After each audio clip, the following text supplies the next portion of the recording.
เก่ามันก็คิดทั้งเรื่องของเฮาขึ้นมาทั้งเรื่องมันแสนนานผ่านกาลเว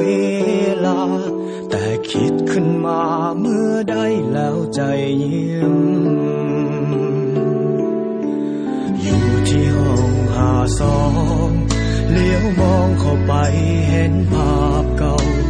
ภาพที่สองเฮาเคยนั่งเฮี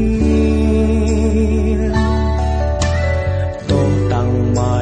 เก่าๆที่เฮาเคยใส่นั่งขีดเขียนข้างฝาห้องเฮียนเขียนว่า I love you คิดทั้งชีวิตม.5 คิดทั้งคนฮักตอนม.5 คิดทั้งวันเวลาเก่าเล่านานอยากกลับไปอยู่ม.5 อยากกลับไปเป็นเด็กม.5 กลับไปเรียนวิชาภาษาใจ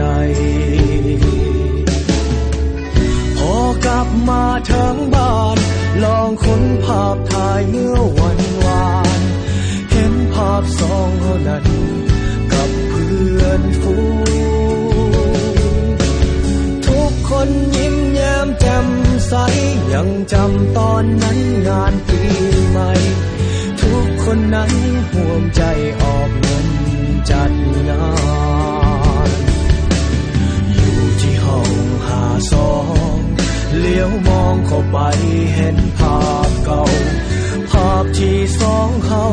เคยนั่งเฮียนโต๊ะตั้งไม้เก่าๆที่เฮาเคยใส่นั่งขีดเขียนข้างฝาห้องเฮียน